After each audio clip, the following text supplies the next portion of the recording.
దయచేసి నా యూట్యూబ్ ఛానల్ని సబ్స్క్రైబ్ చేయండి. కింద ఉన్న బెల్ ఐకాన్ని ప్రెస్ చేయండి. ఢిల్లీ సుల్తానులు పోటీ పరీక్షలకు ఉపయోగపడును. ఢిల్లీ సుల్తానులు క్రీశ 1206లో మహమ్మద్ ఘోరీ మరణానంతరము కుతుబుద్దీన్ ఐబక్ ఢిల్లీ సుల్తాన్ సామ్రాజ్యాన్ని స్థాపించాడు. ఆ తరువాత క్రీశ 1526 వరకు అంటే సుమారు 3 శతాబ్దాల పాటు ఢిల్లీ కేంద్రంగా బానిసా, ఖిల్జీ, తుగ్లక్, సయ్యద్, లోడీ వంశాలు పరిపాలించాయి. వీరు సువిశాల సామ్రాజ్య స్థాపనతో పాటు ఆర్థిక, సాంఘిక అభివృద్ధికి, సాంస్కృతిక వికాసానికి కృషి చేశారు. బానిస వంశం వంశ స్థాపకుడు కుతుబుద్దీన్ ఐబక్. ఇతడు క్రీశ 1206లో తన యజమాని మహమ్మద్ ఘోరీకి వారసులు లేకపోవడం వల్ల తన స్వాతంత్ర్యాన్ని భారతదేశంలో ప్రకటించుకుని క్రీశ 1210 వరకు పరిపాలించాడు. ఇతడి వారసుల్లో ఇల్టుట్మిష్, రజియా సుల్తానా, ఘియాజుద్దీన్ బాల్బన్ ప్రముఖులు. ఈ వంశాన్నే మమ్లూక్ వంశంగా పేర్కొంటారు. వీరు 1206 నుంచి 1290 మధ్య పరిపాలించారు.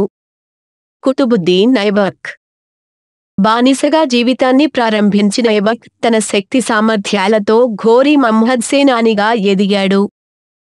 తరైన్ యుద్ధాలు ఘోరీ భారతదేశ దండయాత్రలో పాల్గొన్న ఐబక్ భారతదేశంలో ఘోరీ ప్రతినిధిగా నియమితుడయ్యాడు. ఢిల్లీని ఆక్రమించుకున్నందుకు గుర్తుగా కువ్వత్ ఉల్ ఇస్లాం అనే మసీదును నిర్మించాడు.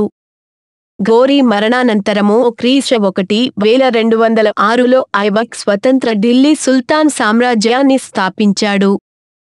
అతడి అధికారాన్ని ధిక్కరించి తిరుగుబాటు చేసిన బెంగాల్ పాలకుడు అలీమర్ ఖాన్ను అణచివేసి ఆయన స్థానంలో మహమ్మద్ షాను గవర్నర్గా నియమించాడు. గజనీ పాలకుడైన తాజుద్దీన్ యల్డజ్ ఢిల్లీపై దండెత్తగా అతడిని ఓడించాడు. అజ్మీర్లో అర్హీదీన్ కా జోంప్రా అనే మసీదును నిర్మించాడు. లాహోర్ను రాజధానిగా చేసుకుని పాలించాడు. తన రెండో రాజధానిగా ఢిల్లీని ప్రకటించాడు. ఢిల్లీని పూర్తి రాజధానిగా చేసింది ఇల్టుట్మిష్. భారతదేశంలో ఇస్లాం రాజ్య స్థాపనకు గుర్తుగా ఢిల్లీలో కుతుబ్ మీనార్ నిర్మాణాన్ని ప్రారంభించాడు. కుతుబ్ మీనార్ అనేది తన గురువు కుతుబుద్దీన్ బఖ్తియార్ కాకి సమాధి. ఐబక్ తన దానగుణం వల్ల లాఖ్ బఖ్ష్గా పిలవబడ్డాడు. ఇతడు 1210లో లాహోర్లో చౌగాన్, పోలో ఆడుతూ గుర్రంపై నుంచి పడి మరణించాడు. అనంతరం అతడి కుమారుడు ఆరామ్ బఖ్ష్ పాలకుడయ్యాడు. ఇల్టుట్మిష్ క్రీశ 1211 నుండి 1236 ఆరామ్ షాను పదవి నుండి తొలగించి ఇల్టుట్మిష్ క్రీశ 1211లో సుల్తాన్ పదవిని చేపట్టాడు. ఇతడు ఐబక్ అల్లుడు. ఇతడు ఐబక్ మరణించే నాటికి బదయాన్, బదఖ్షాన్ ప్రాంత గవర్నర్గా ఉన్నాడు. ఇల్టుట్మిష్ ఇల్బారీ తెగకు చెందినవాడు. అసలు పేరు షమ్సుద్దీన్ ఇల్టుట్మిష్. ఖలీఫా నుంచి భారతదేశ సుల్తాన్గా అనుమతి పత్రం పొందిన తొలి ఢిల్లీ సుల్తాన్ ఇతడే. ఢిల్లీని శాశ్వత రాజధానిగా చేసుకుని పరిపాలించాడు. ఘాజనీ పాలకుడు తజ్వుద్దీన్ యల్డజ్ను, ముల్తాన్ పాలకుడు నసీరుద్దీన్ కుబాచాను ఓడించాడు. విశాల సామ్రాజ్య స్థాపన చేశాడు. చెంఘీజ్ ఖాన్ నాయకత్వంలోని మంగోలుల దాడులను సమర్థంగా తిప్పికొట్టాడు. ఇతడి కాలంలోనే 40 మంది తురుష్క సర్దారుల కూటమి చిహల్గనీ ఏర్పడింది.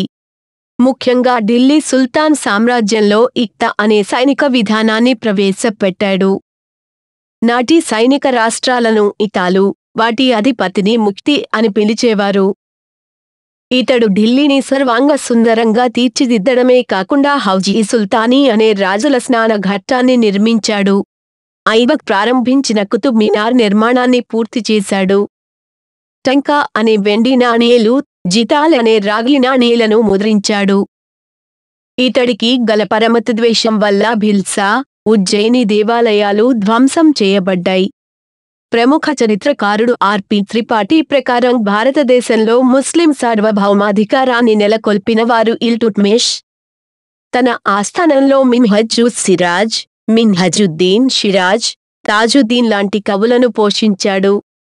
ఘియాజుద్దీన్ బాల్బన్ క్రీశ 1266 నుండి 1287 బానిస వంశ పాలకుల్లో గొప్పవాడు బాల్బన్. ఇతడు బానిసగా, తోటమాలిగా, నీరు మోసేవాడుగా, సేనానిగా, సర్దార్గా, చివరకు సుల్తాన్గా అనేక పాత్రలను పోషించాడు. బానిసగా భారతదేశానికి వచ్చిన బాల్బన్ ఇల్టుట్మిష్ కొలువులో చేరి చిహల్గనీ కూటమిలో ప్రధాన పాత్ర పోషించాడు. తన శక్తి సామర్థ్యాల ద్వారా ఖాస్దార్, అమీర్ ఇషకార్ లాంటి పదవులను పొందాడు. రజియా సుల్తానా మరణానంతరము బహారాం షా, మసూద్ షా, నాసిరుద్దీన్ల పాలనా కాలంలో బాల్బన్ కీలక పాత్ర పోషించాడు. వారి నుంచి రేవరి, హాన్సీ లాంటి జాగీర్లను పొందాడు. నాసిరుద్దీన్ తన కుమార్తెను బాల్బన్కు ఇచ్చి వివాహం చేయడమే కాకుండా నాయబ్-ఇ-మాలిక్, ఉప ప్రధాని గా నియమించాడు. 1266లో నాసిరుద్దీన్ మరణించగా బాల్బన్ ఢిల్లీ సుల్తాన్ పదవిని చేపట్టాడు. బాల్బన్ అనేక విజయాలు సాధించాడు. పాలనా సంస్కరణలు ప్రవేశపెట్టాడు. మంగోలుల దండయాత్రను సమర్థంగా తిప్పికొట్టాడు.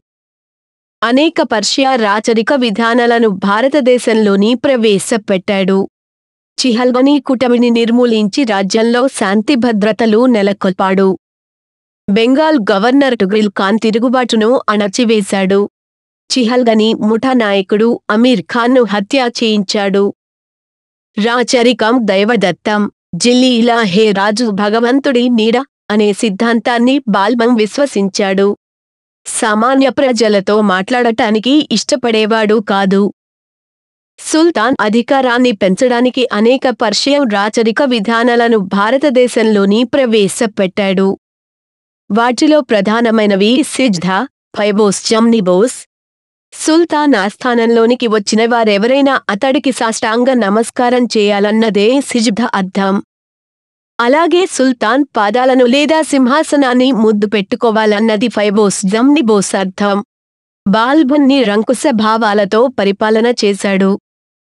దివాన్-ఇ అర్జ్ అనే ప్రత్యేక యుద్ధ మంత్రిత్వ శాఖను ఏర్పాటు చేసి ఇమాద్-ఉల్ ముల్క్ను అధిపతిగా నియమించాడు. సైనిక వ్యవస్థలో వృద్ధాప్య పెన్షన్ విధానాన్ని ప్రవేశపెట్టాడు. అడవులను నరికించి వ్యవసాయ భూములుగా మార్చిన తొలి ఢిల్లీ సుల్తాన్గా కీర్తించబడ్డాడు. మంగోలుల దండయాత్రలను ఎదుర్కోవడానికి రక్షణ ఏర్పాట్లు చేశాడు. లాహోర్ కోటను సందర్శించి దానికి మరమ్మతులు చేయించాడు. మంగోలుల దండయాత్రల వల్ల బాల్బన్ పెద్ద కుమారుడు మహ్మద్ మరణించాడు. బాల్బన్ అనంతరం అతడి మనుమడైన కైకుబాద్ చివరి బానిస సుల్తాన్గా పరిపాలించాడు. సుల్తానా రజియా క్రీశ 1236 నుండి 1240 భారతదేశాన్ని పరిపాలించిన తొలి ఏకైక ముస్లిం మహిళ రజియా సుల్తానా. ఈమె ఇల్టుట్మిష్ కుమార్తె. రజియా శక్తి సామర్థ్యాలను గమనించిన ఇల్టుట్మిష్ తన కుమారులను మహ్మద్, రక్నుద్దీన్ కాదని ఈమెను వారసురాలిగా ప్రకటించాడు. అయితే ఒక మహిళ పాలకురాల కావడం ఇష్టం లేని ఆస్థాన సర్దారులు, సామంతులు ఆమెపై అనేక తిరుగుబాట్లు చేశారు. లాహోర్, ముల్తాన్ పాలకులు చేసిన తిరుగుబాట్లను రజియా సమర్థంగా అణచివేసింది.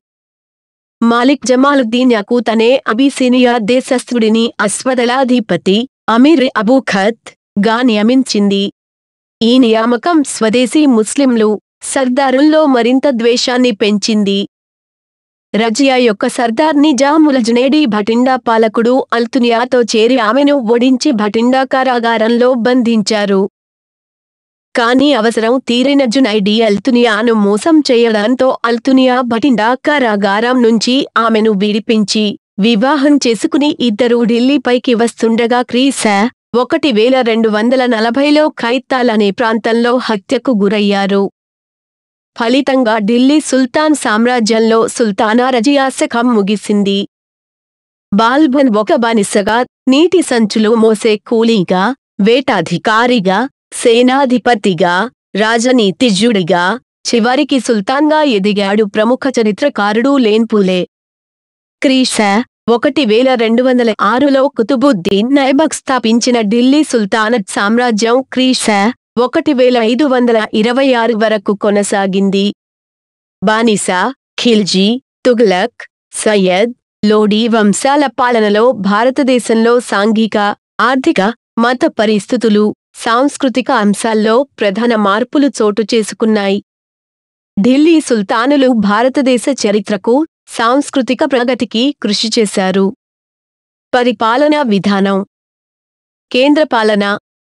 ఢిల్లీ సుల్తానులు ఇస్లామిక్ సంప్రదాయ షరియత్ ప్రకారం భారతదేశాన్ని పరిపాలించారు.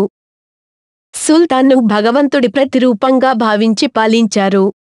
వారు తమ రాజ్యాన్ని పరిపాలనా సౌలభ్యం కోసం ఇక్తాలు, షీక్లు, పరగణాలు, గ్రామాలుగా విభజించారు. కేంద్ర స్థాయిలో సుల్తాన్ సర్వాధికారి, నిరంకుశుడు.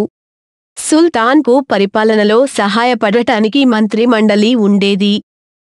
నాడు కేంద్ర మంత్రిమండలిలో వజీర్, ఆర్థిక మంత్రి, దివాన్-ఇ-అర్జ్, యుద్ధ మంత్రి, దివాన్-ఇ-రిసాలత్, విదేశీ వ్యవహారాల మంత్రి, దబీర్-ఇ-మమాలిక్, సమాచార మంత్రి, సదార్-ఉస్-సుదూర్, ధర్మాదాయ, ధార్మిక మంత్రి, దివాన్-ఇ-ఖాజీ, ఖాజీ-ఉల్-ఖుజత్, న్యాయశాఖ మంత్రి లాంటి మంత్రులు ఉండేవారు.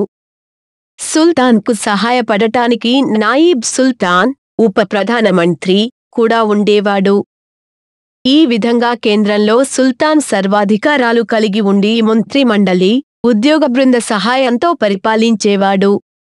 రాష్ట్ర పాలన. ఢిల్లీ సుల్తానుల కాలం నాటి రాష్ట్రాలను ఇక్తాలు అనేవారు. ఇల్తుట్మిష్ ఇక్తా పద్ధతిని ప్రవేశపెట్టాడు. ఇక్తా అధిపతిని ముఖ్తి అనేవారు. ఇక్తాలు అనేవి సైనిక రాష్ట్రాలుగా పేరొందాయి. ముఖ్తీలు రాజు ద్వారా నియమితుల ఇక్తాల నుంచి వచ్చిన ఆదాయంలో కొంత భాగం తీసుకుని సైన్యాన్ని పోషించి యుద్ధ సమయంలో సుల్తాన్కు సరఫరా చేయాలి. ఇక్తాల్లో ఉండే రాజా ప్రతినిధిని గవర్నర్, నాయిం వలి అని పిలిచేవారు. ముఖ్తి, నాయింతో పాటు రాష్ట్రాల్లో వజీర్, అరెజ్, ఖ్వాజీ లాంటి అధికారులు ఉండేవారు. రాష్ట్రాల్లో ఇక్తాలతో పాటు ప్రాంతాలు, సామంత రాజ్యాలు కూడా ఉండేవి. ప్రాంతాలను ఉప రాజ్యాలు అనేవారు. స్థానిక పాలన. ఢిల్లీ సుల్తానులు రాష్ట్రాలు, ప్రాంతాలు, ఇక్తాలను షీక్లు, పరగణాలు, గ్రామాలుగా విభజించి పరిపాలించారు. షీక్ల అధిపతిని షీక్దార్, పరగణాల అధిపతిని అమీల్, గ్రామ అధికారులను చౌదరి, ముఖద్దం అని పిలిచేవారు. గ్రామ పాలనలో స్వయం ప్రతిపత్తి ఉండేది. కొన్ని గ్రామాల్లో పట్వారీ అనే అధికారి ఉండేవాడు. ఈ విధంగా ఢిల్లీ సుల్తానులు ఇస్లాం న్యాయ షరియత్ ప్రకారం పాలించినప్పటికీ గతంలో భారతదేశంలో ఉన్న పాలనా వ్యవస్థనే అనుసరించారని అర్థమవుతుంది. రాజు స్థానంలో సుల్తాన్ వచ్చాడు. అదే మంత్రిమండలి విధానం, రాజ్య విభజన విధానం, ఉద్యోగ బృంద సహకారు కొనసాగింది, కానీ వారి పేర్లు మార్పు చెందాయి. రెవెన్యూ పాలన. ఢిల్లీ సుల్తానులు రెవెన్యూ విధానంలో అనేక నూతన మార్పులను ప్రవేశపెట్టారు. ప్రత్యేక శాఖలను రూపొందించి భూముల సర్వే, విభజన, పంట ఆధారంగా భూమి శిస్తును నిర్ణయించారు. కుతుబుద్దీన్ ఐబక్ కాలంలో పంటలో 1/10వ వంతును శిస్తుగా నిర్ణయిస్తే అలావుద్దీన్ ఖిల్జీ, మహమ్మద్ బిన్ తుగ్లక్ కాలంలో 1/2వ వంతుగా నిర్ణయించారు. కానీ ఎక్కువ మంది సుల్తానులు 1/3వ వంతునే భూమి శిస్తుగా వసూలు చేశారు. అలావుద్దీన్ ఖిల్జీ రెవెన్యూ శాఖలో అవినీతిని నిర్మూలించడానికి ప్రత్యేక అధికారులను నియమించాడు. మహమ్మద్ బిన్ తుగ్లక్ దివాన్-ఇ-కోహీ అనే ప్రత్యేక వ్యవసాయ శాఖను ఏర్పాటు చేసి రెవెన్యూ పాలనను పటిష్టం చేశాడు. బాల్బన్ తొలిసారిగా అడవులను నరికించి వాటిని వ్యవసాయ భూములుగా మార్చాడు. ఫెరోజ్ షా తుగ్లక్ రైతు బాంధవుడిగా పేరొందాడు. సైనిక పాలన. ఢిల్లీ సుల్తానుల కాలం నాటి సైనిక విధానాన్ని ఇక్తా పద్ధతి అంటారు. ఢిల్లీ సుల్తానత్ సామ్రాజ్య ప్రగతి ఎక్కువగా సైనిక వ్యవస్థపైనే ఆధారపడి ఉండేది. ముఖ్యంగా మంగోలుల లాంటి విదేశీయుల దండయాత్రలను సమర్థంగా ఎదుర్కోవడానికి రాజ్య విస్తరణకు సైనిక శక్తి అవసరమని గుర్తించిన ఢిల్లీ సుల్తానులు సైనిక పాలనకు అత్యంత ప్రాధాన్యం ఇచ్చారు. ఇల్తుట్మిష్ ఇక్తాలు అనే సైనిక రాష్ట్రాలను ఏర్పాటు చేసి వాటిపై ముఖ్తీలనే అధికారులను నియమించాడు. ముక్తీలు తమ అధీనంలో ఉన్న ఇతాల నుంచి శిస్తు వసూలు చేసి కొంత భాగాన్ని సుల్తాన్కు చెల్లించి మిగిలిన దానితో సైన్యాన్ని పోషించి యుద్ధ సమయంలో సుల్తాన్కు సరఫరా చేసేవారు. బాల్బౌన్ తన పాలనా కాలంలో దివానీ అర్జ్ అనే ప్రత్యేక యుద్ధ మంత్రిత్వ శాఖను ఏర్పాటు చేశాడు. సుల్తానుల కాలం నాటి సైనిక వ్యవస్థలో అలావుద్దీన్ ఖిల్జీ అనేక మార్పులు చేపట్టాడు. ఇతడు ఇక్తా పద్ధతిని రద్దు చేసి సైనికులకు నగదు రూపంలో జీతం ఇచ్చే పద్ధతిని ప్రవేశపెట్టాడు. ముక్తీలు చేస్తున్న అక్రమ గుర్రాల మార్పిడిని నియంత్రించడానికి గుర్రాలపై రాజముద్రలు వేసే పద్ధతి దాగ్ ని ప్రవేశపెట్టాడు. ముఖ్యంగా సుల్తాన్ సొంత సైన్యం, సిద్ధ సైన్యం ను రూపొందించాడు. సైనికుల్లో క్రమశిక్షణ పెంచడానికి చెహ్రా అనే హాజరు పట్టీ మస్తరు విధానాన్ని రూపొందించాడు. తక్కువ జీతం గల సైనికులకు నిత్యావసరాలను తక్కువ ధరలకు అందించడానికి మార్కెట్ సంస్కరణలు అమలు చేశాడు. కానీ ఫెరోజ్ షా తుగ్లక్ కాలంలో ఇక్తా పద్ధతిని తిరిగి జాగీర్దారీ పద్ధతిగా ప్రవేశపెట్టారు. సైనిక పదవులు వంశపారంపర్యం కావడంతో క్రమంగా సైనిక వ్యవస్థ నిర్వీర్యమైంది. ఫలితంగా సుల్తానుల సామ్రాజ్యం పతనమైంది. న్యాయపాలన. సామ్రాజ్యంలో సుల్తాన్ అత్యున్నత న్యాయాధికారి. అతనికి న్యాయపాలనలో సాయపడటానికి ప్రధాన ఖాజీ అనే న్యాయశాఖ మంత్రి ఉండేవాడు. అదేవిధంగా రాష్ట్ర, స్థానిక స్థాయిలోనూ న్యాయపాలన కోసం ప్రత్యేక అధికారులను నియమించారు. గ్రామ స్థాయిలో గ్రామ పెద్దలే తీర్పులు చెప్పేవారు. ఇలానే ఢిల్లీ సుల్తానులు ఖురాన్, షరియత్ ప్రకారం న్యాయపాలన నిర్వహించేవారు. శిక్షలు కఠినంగా ఉండేవి. అలావుద్దీన్ ఖిల్జీ మరింత కఠినంగా వ్యవహరించేవాడు. నాకు షరియత్, ముస్లిం చట్టం తెలియదని, రాజ శ్రేయస్సుకు ఏది మంచిదైతే దాన్నే అమలు చేస్తానని బహిరంగంగా ప్రకటించాడు. సాంఘిక పరిస్థితులు. అల్బేరూని, అమీర్ ఖుస్రూ, బరౌని, ఇసామి, ఇబ్న్ బటూటా వంటి సమకాలీన రచయితలు, చరిత్రకారుల రచనల ద్వారా ఢిల్లీ సుల్తానుల కాలం నాటి వివిధ పరిస్థితులను తెలుసుకోవచ్చు. నాటి సమాజంలో అధిక శాతం హిందువులే ఉన్నారు.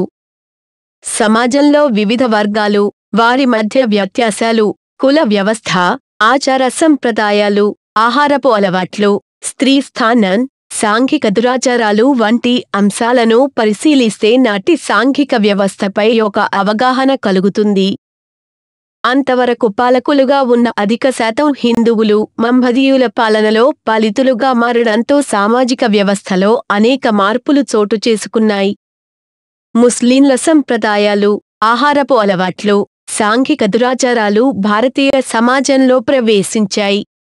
ముఖ్యంగా పరదా పద్ధతి, బహుభార్యత్వం, జౌహార్ వంటి సాంఘిక దురాచారాలు అధికమయ్యాయి. ఫలితంగా సమాజంలో స్త్రీకి ప్రాధాన్యం తగ్గింది. స్త్రీ విద్యకు ప్రోత్సాహం కరువైంది. అనేక నూతన వర్గాలు వెలిశాయి. పెద్ద ఎత్తున మత మార్పిడులు జరిగాయి. మహమ్మదీయులు కుల వ్యవస్థను అనుసరించారు.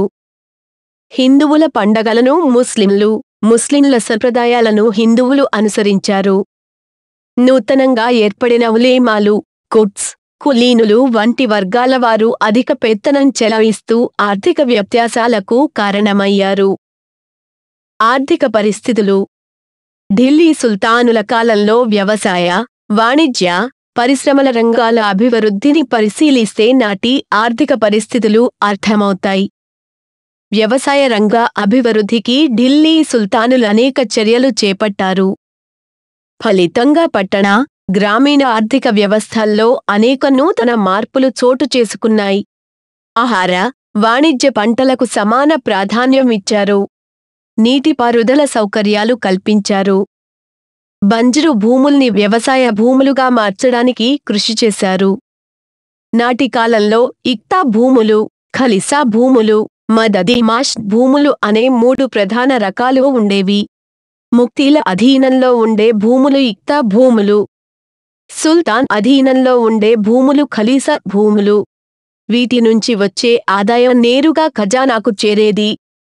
వివిధ వర్గాల వారికి పాలకులు దానంగా ఇచ్చిన భూములను మదదిమాష్ భూములు అనేవారు. ఫెరోజ్ షా తుగ్లక్ వ్యవసాయ అభివృద్ధికి 4 ప్రధాన కాలువలు తవ్వించి రైతు బాంధవుడిగా పేరొందాడు. సుల్తానుల కాలంలో తోట పంటలు బాగా అభివృద్ధి చెందాయి. ఫలితంగా గ్రామీణ, పట్టణ ఆర్థిక వ్యవస్థల్లో అనేక మార్పులు చోటు చేసుకున్నాయి. భూమి శిస్తుతో పాటు ఖమ్స్, జకత్, జిజియా వంటి పన్నులు వసూలు చేసేవారు. రాజ్యానికి అధిక ఆదాయం భూమి శిస్తు, ఖరజ్ ద్వారా సమకూరేది. కానీ ప్రజలు అధిక పన్నుల భారంతో బాధపడేవారు. పట్టణాల సంఖ్య పెరగడం, వృత్తి పనివారు అధికంగా వస్తువులు ఉత్పత్తి చేయడం, వర్తక వాణిజ్యాలు అభివృద్ధి చెందడం అనే 3 ప్రధాన కారణాల వల్ల పట్టణ ఆర్థిక వ్యవస్థలో నూతన మార్పులు చోటు చేసుకున్నాయి. తురుష్కుల రాకతో వస్త్ర, పట్టు, కాగితం పరిశ్రమల అభివృద్ధి సాధ్యమైంది. భవన నిర్మాణ రంగంలో సాంకేతికత పెరిగింది. ఢిల్లీలో ఉన్న భవన నిర్మాణ మేస్త్రీలు ఇస్లాం రాజ్యాలున్న అన్ని దేశాల కంటే నైపుణ్యం కలవారని అమీర్ ఖుస్రో పేర్కొన్నాడు. చర్మ, లోహ పరిశ్రమలు, తివాచీల అల్లకం, ఆభరణాల రూపకల్పన వంటి రంగాల్లో అభివృద్ధి జరిగింది. వ్యవసాయ, పరిశ్రమల రంగాలతో పాటు వర్తక వాణిజ్యాలు అభివృద్ధి చెందాయి. భారతదేశం నుంచి పర్షియన్ సింధు శాఖ, ఎర్ర సముద్రం, ఆగ్నేయాసియా దేశాలకు వస్తువులు ఎగుమతయ్యేవి. విదేశీ వాణిజ్యంతో పాటు దేశీయ వాణిజ్యం కూడా వృద్ధి చెందింది. మార్వాడీలు, జైనులు, ముల్తానీలు దేశీయ వ్యాపారంలో ప్రధాన పాత్ర పోషించారు. ముల్తానీలు చాలా ధనవంతులని, కులీన వంశస్థులకు భారీగా రుణాలు ఇచ్చేవారని బరౌని అనే చరిత్రకారుడు పేర్కొన్నాడు. విదేశాల నుంచి భారీగా వృత్తి పని వారు వలస వచ్చేవారని ఈ సామి తెలిపాడు.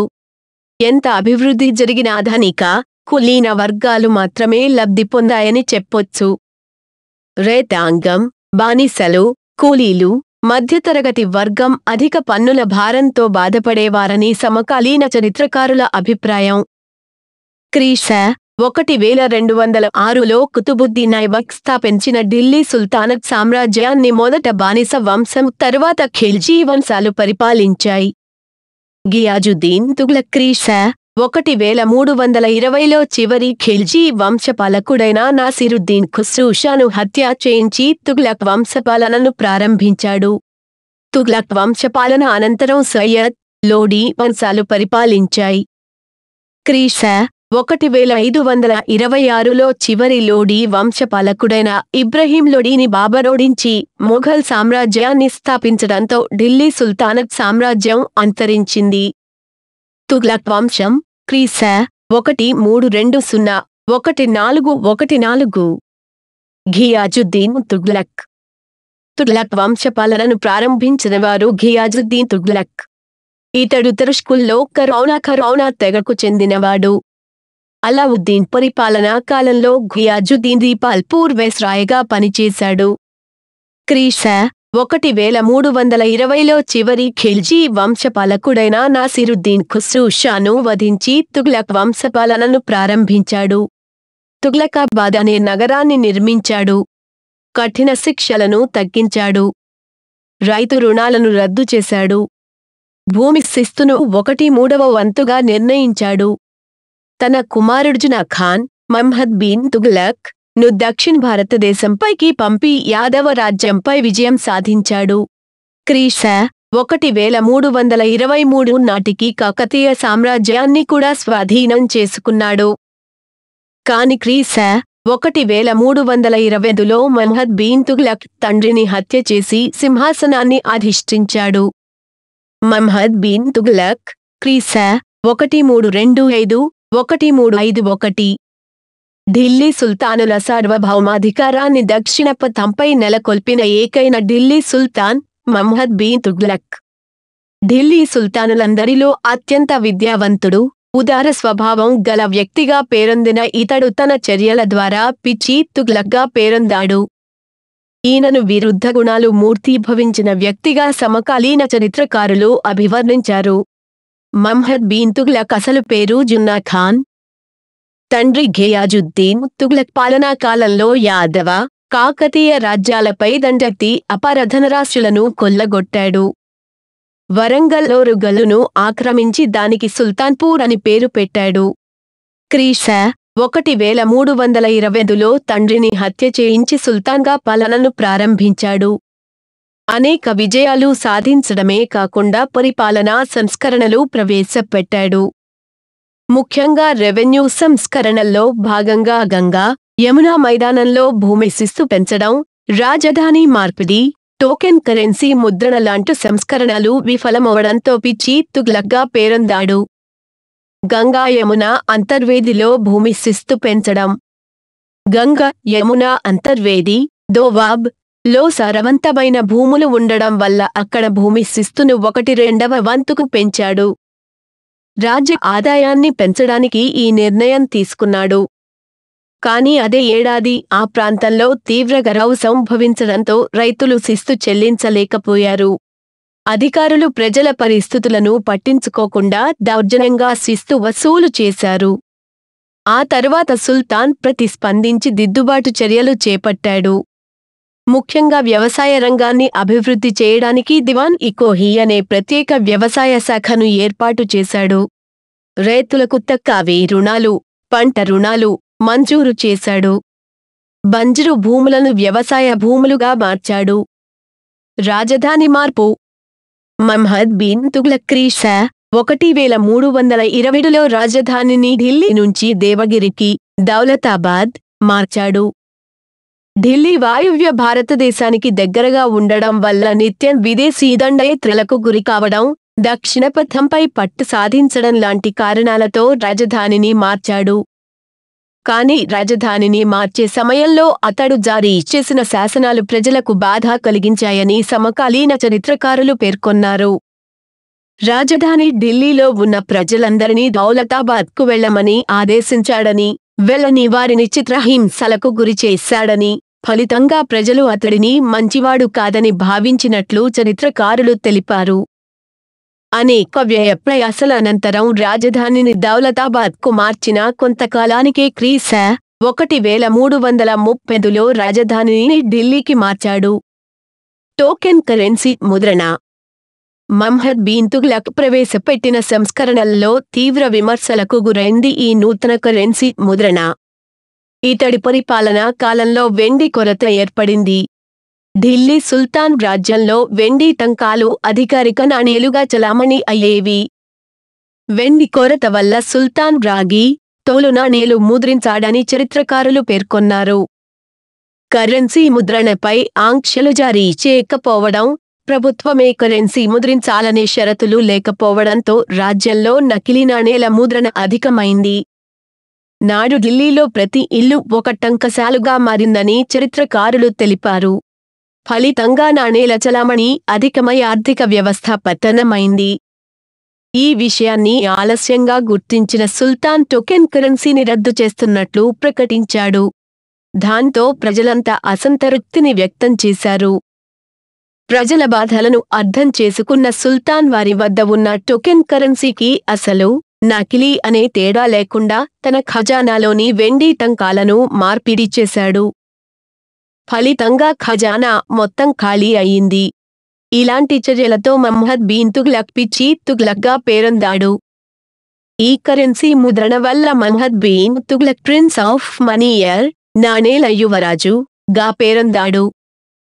మహమ్మద్ బిన్ తుగ్లక్ సంస్కరణలు అనేక ఆదర్శ భావాలతో ఉండేవి. రాజ్యరక్షణ. రాజన్ మధ్యలో రాజధాని ఉండాలనే ఆలోచనతోనే రాజధానిని మార్చాడు. దానివల్ల ఉత్తర, దక్షిణ భారతదేశాల మధ్య ఆధునిక రవాణా సౌకర్యాలు ఏర్పడ్డాయి. తురుష్కుల నాగరికత, సంస్కృతి, సాంఘిక ఆలోచన ధోరణి దక్షిణాదికి వ్యాపించింది. రెవెన్యూ సంస్కరణ ద్వారా వ్యవసాయ రంగ అభివృద్ధికి కృషి చేశాడు. ప్రత్యేక వ్యవసాయ శాఖ దివాన్-ఇ-కోహిని ఏర్పాటు చేశాడు. భూమి శిస్తు బకాయిలు వసూలు చేయడానికి సెంచూరియో అనే ప్రత్యేక అధికారులను నియమించాడు. క్రీ.శ 1351లో నాటి గుజరాత్ పాలకుడు ధాగి సుల్తాన్ను శిక్షించడానికి వెళ్లిన మహమ్మద్ బిన్ తుగ్లక్ థట్టా అనే ప్రాంతంలో మరణించాడు. అతడి మరణం గురించి పేర్కొంటూ అతడి బాధ ప్రజలకు, ప్రజల బాధ అతడికి తప్పింది అని లేన్పోలే చరిత్రకారుడు తెలిపాడు. మహమ్మద్ బిన్ తుగ్లక్ పాలనా కాలంలోనే దక్షిణ భారతదేశంలో విజయనగర, 1336, బహమనీ 1347 సామ్రాజ్యాలు అవతరించాయి. ఫెరోజ్ షా తుగ్లక్ క్రీశ 1351, 1388. మహమ్మద్ బిన్ తుగ్లక్ మరణానంతరము అతడి సోదరుడు ఫెరోజ్ షా తుగ్లక్ పరిపాలించాడు. ఇతడు వ్యవసాయ రంగ అభివృద్ధికి అనేక కాలువలు నిర్మించి రైతు బాంధవుడుగా పేరొందాడు. తన ప్రధానమంత్రి ఖాన్ జహాన్ మక్బూల్ సాయంతో పరిపాలనా వ్యవస్థను బలోపేతం చేశాడు. మహమ్మద్ బిన్ తుగ్లక్ చర్యల వల్ల నష్టపోయిన రైతాంగాన్ని ఆదుకోవాలనే లక్ష్యంతో అనేక సంస్కరణలు చేపట్టాడు. నీటిపారుదల వసతులు కల్పించాడు. యమునా నది నుంచి ఫిరోజాబాద్ వరకు, సట్లెజ్ నది నుంచి ఘగ్గర్ వరకు, మాండవ నుంచి హిస్సార్ వరకు నీటిపారుదల కాలువలు ఏర్పాటు చేశాడు. ఆ కాలువలు నేటికీ పంజాబ్, హర్యానాల్లో నీటిని అందిస్తున్నాయి. సుమారు 23 రకాల పన్నులను రద్దు చేసి ముస్లిం మత సూత్రాల ప్రకారం ఖరాజ్, ఖామ్స్, జకత్, జిజియా అనే 4 ప్రధానమైన పన్నులను వసూలు చేశాడు. ఫిరోజాబాద్, జాన్పూర్, ఫతేబాద్, హిస్సార్ లాంటి నూతన పట్టణాలను నిర్మించాడు. పేదల సంక్షేమం కోసం దివాన్-ఇ ఖైరాత్ అనే శాఖను, బానిసల సంక్షేమానికి దివాన్ నిబంధగాని అనే ప్రత్యేక శాఖను ఏర్పాటు చేశాడు. అదా, బి అనే నూతన నాణేలను ప్రవేశపెట్టాడు. ఢిల్లీలో దారుల్ షఫా, దారుల్ షిఫా అనే ప్రజా వైద్యశాలను ఏర్పాటు చేశాడు. బాటసారులు, యాత్రికుల కోసం సుమారు 200 సరాయిల విశ్రాంతి మందిరాలు ను నిర్మించాడు. సమకాలీన చరిత్రకారుడైన షంసీ సిరాజ్ ఫెరోజ్ షా తుగ్లక్ పాలనా వ్యవహారాల గురించి అనేక విషయాలు తెలిపాడు. ఫెరోజ్ షా తుగ్లక్ పరమత సహనాన్ని అనుసరించలేదు. అనేక హిందూ దేవాలయాలను ధ్వంసం చేసి జిజియా పన్ను విధించాడు. బ్రాహ్మణులపై కూడా ఈ పన్ను విధించాడు. ఒరిస్సాలోని జ్వాలాముఖి ఆలయాన్ని ధ్వంసం చేశాడు. ఇతడి ఆస్థానంలో బరౌని, షంసీ సిరాజ్, మహమ్మద్ అఫీఫ్ లాంటి చరిత్రకారులు, కవులు, జలాలుద్దీన్ రూమి లాంటి పండితులు ఉండేవారు. ఫెరోజ్ షా తుగ్లక్ అలావుద్దీన్ ఖిల్జీ రద్దు చేసిన ఇక్తా పద్ధతిని తిరిగి జాగీర్దారీ పద్ధతిగా ప్రవేశపెట్టాడు. సివిల్, మిలిటరీ ఉద్యోగాలను వంశపారంపర్యం చేశాడు.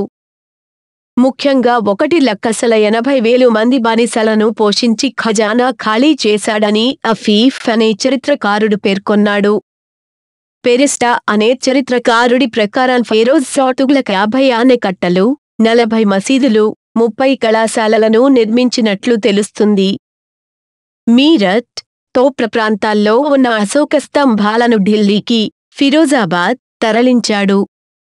ఈ విధంగా అనేక ప్రజా సంక్షేమ చర్యలతో పాటు ప్రజా, హిందూ వ్యతిరేక చర్యలకు పాల్పడ్డాడు.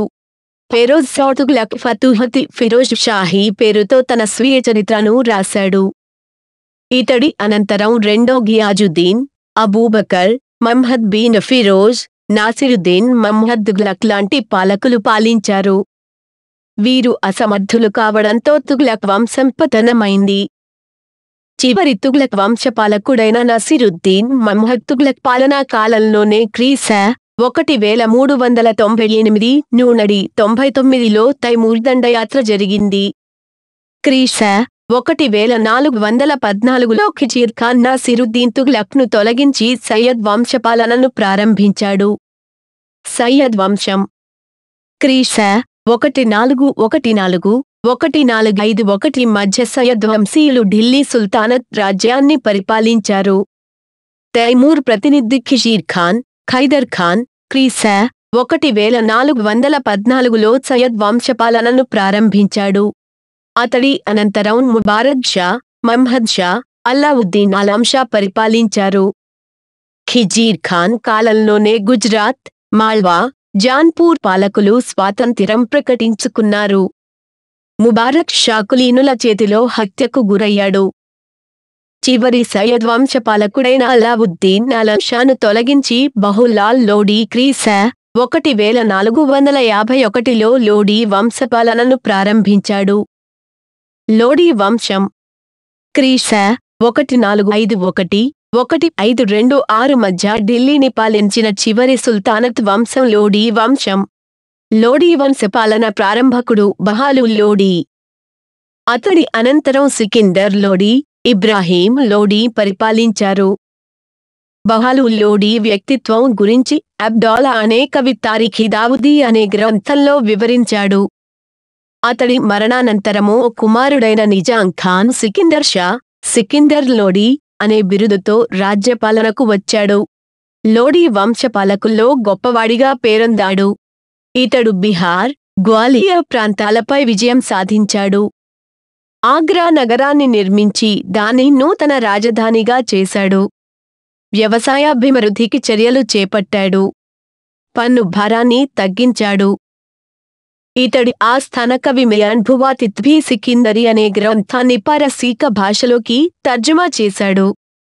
చివరి లోడీ వంశపాలకుడు ఇబ్రాహీం లోడీని క్రీశ 1526లో బాబర్ మొదటి పానిపట్టు యుద్ధంలో ఓడించి మొఘల్ సామ్రాజ్యాన్ని స్థాపించడంతో ఢిల్లీ సుల్తానత్ సామ్రాజ్యం అంతరించింది.